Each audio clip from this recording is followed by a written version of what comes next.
가장 흔들리던 그 순간, 내 발은 어디를 향하고 있었는가? 그것을 묻고 싶다. 거창한 위기가 아니어도 좋다. 오래 견뎌온 어떤 날들 중에서 버텨야 할지 물러서야 할지 모르던 그 찰나. 발끝이 먼저 방향을 잡아버리던 그 순간. 그때 내 마음은 무엇을 향하고 있었는지. 이순신은 그 질문을 평생 던졌던 사람이다. 직접 묻지는 않았다.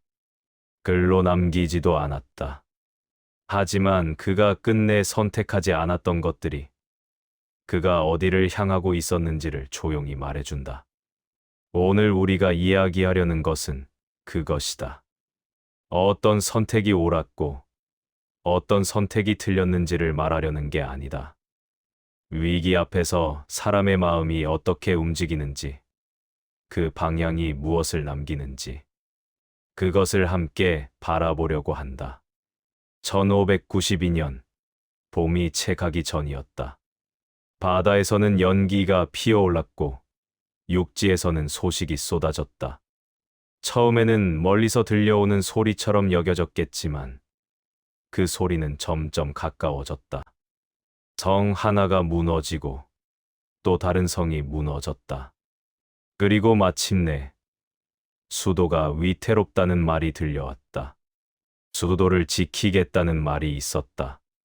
평양에서 버티겠다는 약속도 있었다. 사람들은 그 말을 믿었다.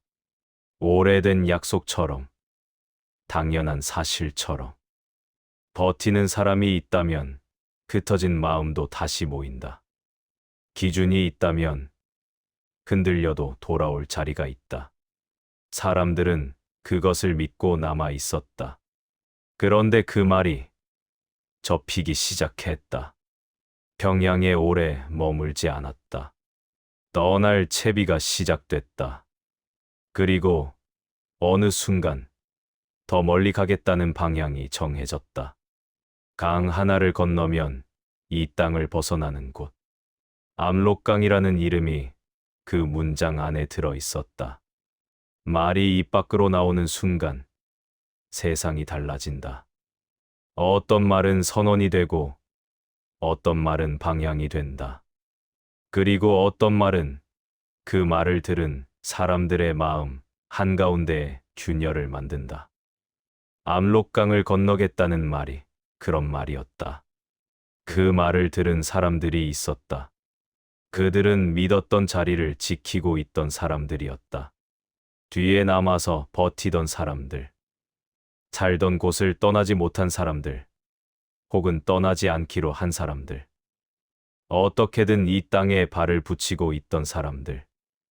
그들에게 그 소식이 도달했을 때 어떤 감정이 먼저 왔을까? 배신이라는 단어가 적절할지 모르겠다. 그보다는 기준이 사라지는 느낌이라고 하는 게 더 가까울 것 같다. 내가 버티고 있는 이유가 되어주던 무언가가 소리 없이 사라지는 느낌. 내가 여기 남아 있는 것이 어떤 의미인지 갑자기 흔들리는 순간. 그 감정은 분노보다 깊고 슬픔보다 오래 간다. 이순신은 그 무렵 바다에 있었다. 그는 압록강 이야기를 먼 곳에서 들었을 것이다. 정확하게 어떤 마음으로 들었는지는 아무도 모른다. 그가 그것을 기록하지 않았기 때문이다. 하지만 그가 한 일은 기록되어 있다. 그는 바다를 지켰다. 그날도, 그 다음 날도, 압록강이라는 말이 떠돌던 그 시절에도 무언가를 버티는 사람 옆에는 반드시 무언가를 떠나는 사람이 있다. 그 둘이 동시에 존재하던 시간이었다. 어느 쪽이 옳고 어느 쪽이 틀렸다고 단정하기 전에 우리는 먼저 그 풍경을 함께 바라보아야 한다. 그 풍경이 우리 안에 어떤 질문을 남기는지를 느껴보면서 2부 기준이 사라진 자리에는 무엇이 남는가? 제도가 남을 수도 있다. 형식이 남을 수도 있다. 하지만 기준은 결국 사람이 지키고 있던 것이다. 그 사람이 그 자리를 떠나는 순간 기준도 함께 걸어나간다. 그것은 배신보다 조용하고 무너짐보다 느리다. 그래서 더 오래 남는다. 평양을 지키겠다는 말이 있었다. 그 말은 왜 나왔을까? 두 가지 이유가 있었을 것이다. 하나는 진심, 또 하나는 필요. 사람들이 안정을 원했고, 안정을 주어야 했고, 그래서 그 말이 나왔다. 진심과 필요가 섞이면 말 자체는 옳아 보인다. 하지만 그 말이 현실에 부딪힐 때 무엇이 남는지는 다른 문제다. 말은 지켜질 때 힘을 갖는다. 그리고 말이 지켜지지 않을 때 그 힘은 사라지는 게 아니라 반전된다. 믿었던 만큼 더 깊이 흔들린다. 백성들이 돌아왔다. 한 번 피난을 갔다가 소식을 듣고 돌아온 사람들이 있었다. 나라가 버티고 있다는 말을 듣고 버려진 자리로 다시 발걸음을 옮긴 사람들. 그들은 빈집으로 돌아왔고 무너진 담장을 다시 세우기 시작했다. 그들이 무엇을 믿고 돌아왔는지는 설명하지 않아도 안다. 그리고 그들이 그 다음 소식을 들었을 때 어떤 마음이었는지도 설명하지 않아도 느껴진다. 이것이 기준이 흔들릴 때 일어나는 일이다. 단지 한 사람의 방향이 바뀌는 게 아니다. 그 방향을 믿고 있던 수많은 사람들의 선택이 한꺼번에 의미를 잃는다. 내가 왜 돌아왔는지, 내가 왜 여기 남아 있었는지, 내가 무엇을 믿었는지, 그 물음들이 한꺼번에 쏟아지면 사람은 분노한다. 분노는 슬픔의 다른 얼굴이다. 통곡이 있었다고 전해진다. 떠나는 행렬을 향해 사람들이 울었다. 그 울음이 원망이었는지, 두려움이었는지, 아니면 그 모든 것이 뒤섞인 감정이었는지는 역사가 세밀하게 기록하지 않는다.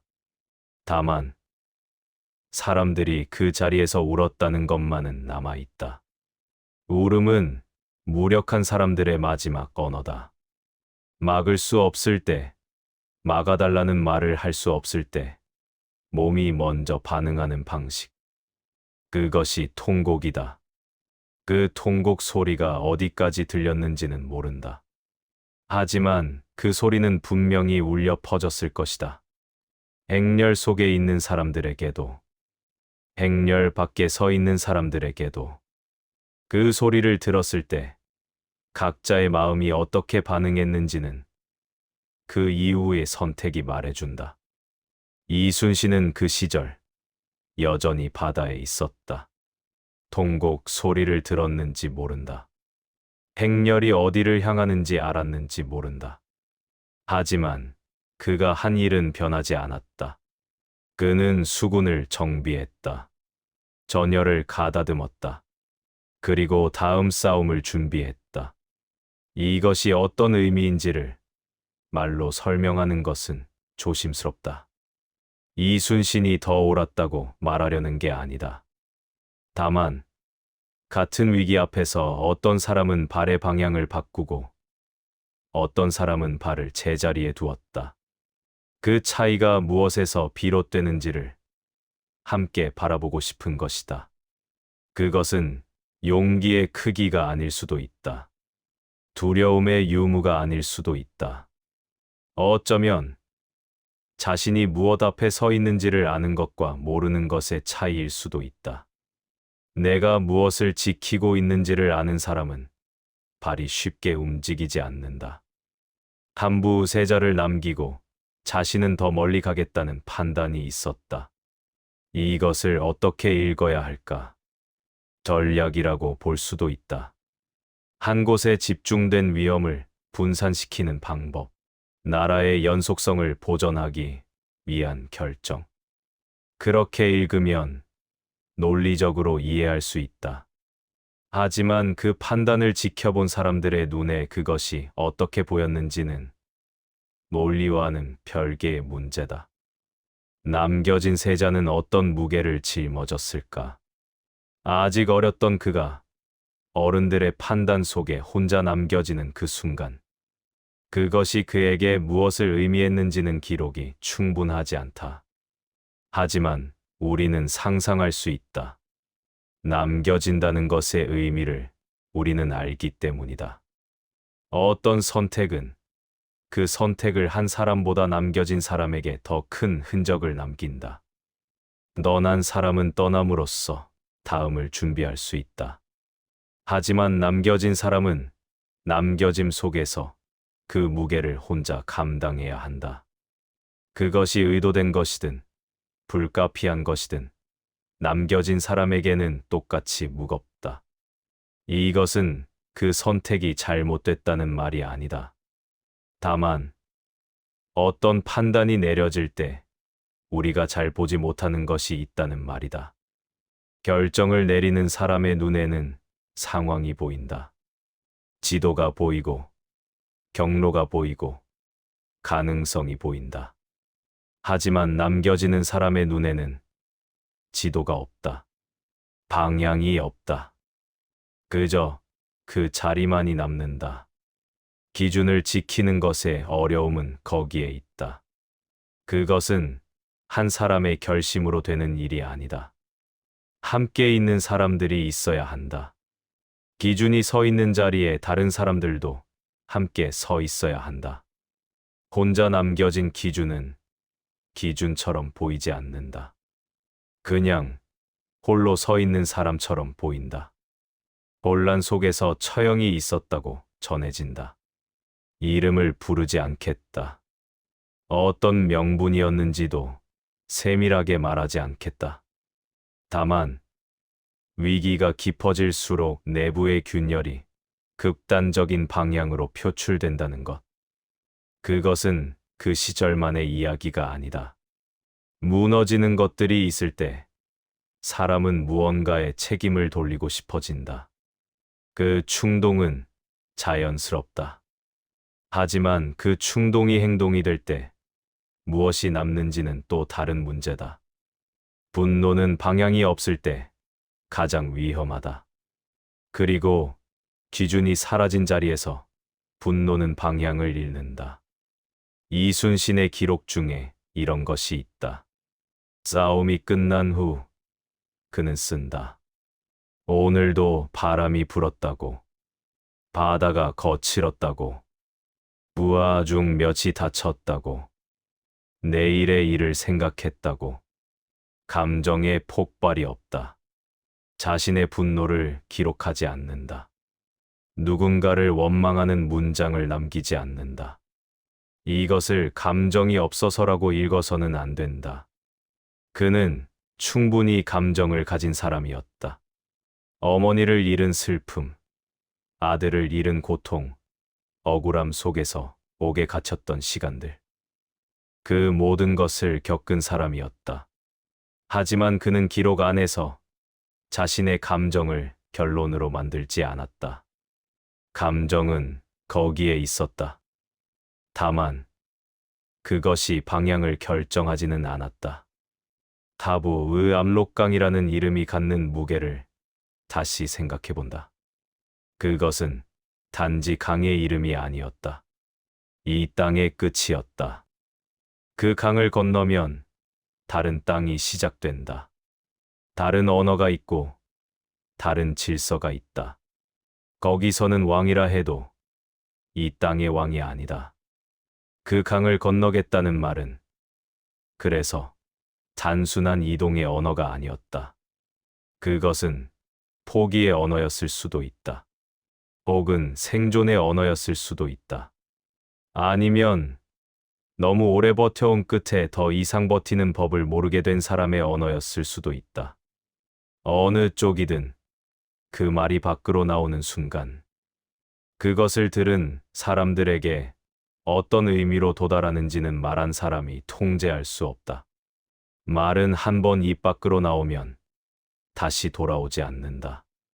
그것이 어디에 닿는지, 그것이 어떤 흔적을 남기는지는 말한 사람보다 들은 사람이 더 잘 안다. 이순신은 적과 싸우면서도 자신과도 싸웠다. 억울하게 관직을 빼앗긴 날이 있었다. 적이 쳐들어오는데 자신은 백의종군을 해야 했다. 아무런 권한도 없이 그저 전쟁이 벌어지는 곳으로 걸어가야 했다. 그때 그의 마음이 어땠는지는 어느 정도 상상할 수 있다. 하지만 그는 걸어갔다. 명령이 내려진 방향으로. 아무것도 가진 것이 없어도 이름뿐인 상태로. 그는 그 자리로 걸어갔다. 이것이 무엇인지를 한 단어로 설명하기는 어렵다. 충성이라고 하면 너무 단순하다. 의무라고 하면 너무 냉정하다. 어쩌면 그것은 자신이 무엇 앞에 서 있는지를 아는 사람이 내리는 선택에 가까웠을 것이다. 무엇을 지키고 있는지를 알면 자신이 상처받았을 때도 방향이 크게 바뀌지 않는다. 감정이 사라진다는 뜻이 아니다. 방향이 감정보다 더 깊은 자리에 있다는 뜻이다. 백의종군 중에 그는 어머니의 부고를 들었다. 전쟁터로 향하는 길 위에서 아무것도 할 수 없는 자리에서 그 소식이 왔다. 그는 그 자리에서 쓰러졌다고 전해진다. 통곡했다고 전해진다. 그리고 일어났다. 다시 걸었다. 이것이 이순신이라는 사람의 방향이었다. 쓰러지지 않는 사람이 아니었다. 감정이 없는 사람이 아니었다. 다만 쓰러진 자리에서 다시 일어나는 것이 그의 방식이었다. 그리고 일어난 후에 향하는 곳이 처음부터 끝까지 변하지 않았다. 오부 어머니의 부고를 들은 날로부터 며칠이 지났을까? 이순신은 다시 걸었다. 길이 진흙투성이었는지 바람이 불었는지 그런 것은 기록되지 않았다. 다만 그가 걸었다는 것은 남아있다. 그 걸음이 어떤 걸음이었는지는 상상에 맡길 수밖에 없다. 무거웠을 것이다. 어머니를 잃은 슬픔만이 아니었다. 아무런 권한도 없이 길을 걷고 있다는 것. 자신이 있어야 할 자리에서 억울하게 밀려났다는 것. 전쟁은 여전히 벌어지고 있는데 자신은 그 전쟁 속에서 아무것도 할 수 없는 자리에 있다는 것. 그 복합적인 무게를 등에 지고 그는 걸었다. 인간이 감당할 수 있는 것의 한계가 어디까지인지를 그는 그 길 위에서 시험받고 있었다.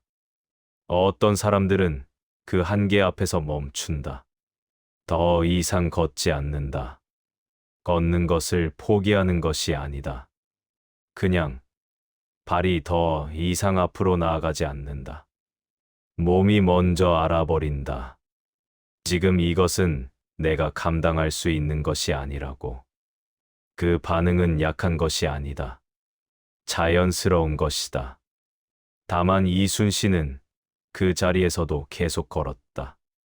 무엇이 그를 걷게 했는지를 나는 한 가지로 말할 수 없다. 그것이 의지였는지, 습관이었는지, 아니면 더 이상 멈추는 법을 모르게 된 것인지, 어쩌면 그 모두였을지도 모른다. 하지만 분명한 것은 하나다. 그는 그 걸음 속에서 자신이 어디로 가야 하는지를 잃지 않았다. 억울함이 있었다. 이것을 솔직하게 말해야 한다. 이순신에게 억울함이 없었다고 말하는 것은 그를 사람이 아닌 것으로 만드는 일이다. 왜 나인가? 왜 이 자리에서 이것을 감당해야 하는가? 그 물음이 없었을 리 없다. 그는 충분히 그 물음을 품을 자격이 있는 사람이었다. 하지만 그 물음이 그의 발을 멈추게 하지는 않았다. 억울함과 방향은 같은 자리에 있을 수 있다. 억울하면서도 방향을 유지하는 것이 가능하다. 그것이 얼마나 어려운 일인지는 억울해 본 사람이라면 안다. 억울한 감정은 강하다. 그 감정은 방향을 바꾸게 만들려 한다. 내가 이렇게 대접받았으니 나도 이 방향을 포기할 권리가 있다고. 내가 이만큼 상처받았으니 내 기준을 내려놓아도 된다고. 그 유혹은 조용하지만 집요하다. 이순신은 그 유혹 앞에서 끝내 기준을 내려놓지 않았다. 그것이 그의 억울함을 사라지게 했을까? 아니다. 억울함은 여전히 거기에 있었을 것이다. 하지만 그 억울함이 방향을 결정하지는 않았다. 방향은 억울함보다 더 깊은 자리에 있었다. 다시 수군 통제사의 자리를 받은 날이 있었다. 그 자리를 빼앗겼던 날로부터 긴 시간이 지나 있었다. 그 사이에 그는 많은 것을 잃었다. 권한을 잃었고, 어머니를 잃었고, 동료들을 잃었다. 그리고 그 자리에서 그가 발견한 것은 수군이 거의 남아있지 않다는 것이었다. 배가 12척이었다고 전해진다. 12척으로 수백 척과 싸워야 하는 상황이었다. 물러서는 것이 합리적인 판단으로 보이는 자리였다. 장수를 잃지 않는 것이 더 현명하다고 말할 수도 있는 상황이었다. 그때 이순신이 남긴 말이 있다. 지금도 신에게는 12척의 배가 있습니다. 없는 것을 세지 않았다. 있는 것을 세었다.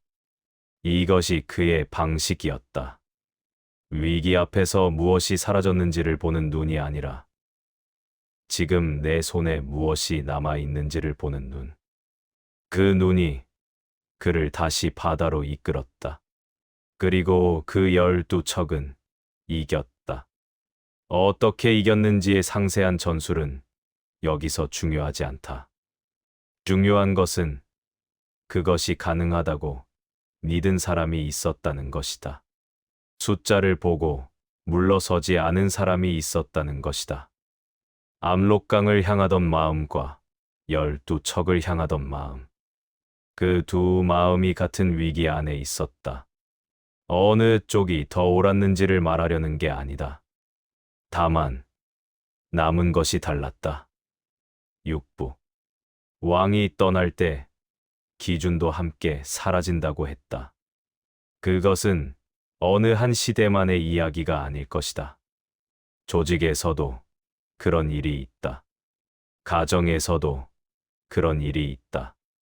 오래 지켜보아온 사람이라면 그 장면을 어딘가에서 한 번쯤 본 적이 있을 것이다. 중심에 있던 사람이 사라질 때 그 사람과 함께 무언가가 빠져나가는 느낌. 그것은 사람을 잃은 것이기도 하지만 방향을 잃은 것이기도 하다. 그리고 방향을 잃은 자리에서 사람들은 다르게 반응한다. 어떤 사람은 자신의 방향을 스스로 세운다. 어떤 사람은 다른 방향을 찾아 움직인다. 또 어떤 사람은 방향 자체를 포기한다. 어느 쪽이 더 옳은지를 말하려는 게 아니다. 다만 이것을 묻고 싶다. 기준이 사라졌을 때 나는 어떻게 했는가? 방향을 빌려왔는가? 아니면 내 안에서 방향을 찾아냈는가? 이순신에게는 명령이 없는 날이 있었다. 권한이 없는 날이 있었다. 누구도 그에게 무엇을 지키라고 말해주지 않는 날이 있었다. 그 날들에도 그는 바다 앞에 서 있었다. 그것이 어디서 온 것인지를 그는 설명한 적이 없다. 하지만 그 일관성은 설명보다 더 많은 것을 말해준다. 기준이 밖에서 오는 사람은 그 기준이 사라지면 함께 흔들린다. 기준이 안에서 오는 사람은 밖이 흔들려도 자신이 서 있는 자리를 오래 유지한다. 어떻게 하면 기준을 안에서 만들 수 있는가? 그것은 하루아침에 되는 일이 아닐 것이다. 수없이 많은 날들 속에서 조금씩 쌓여가는 것일 것이다.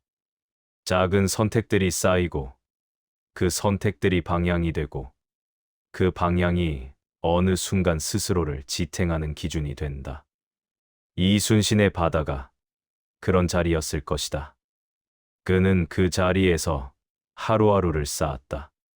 누군가 보아주든 보아주지 않든, 명령이 있든 없든, 인정받든 억울하든, 그 축적이 결국 압록강을 향하지 않는 발이 되었다.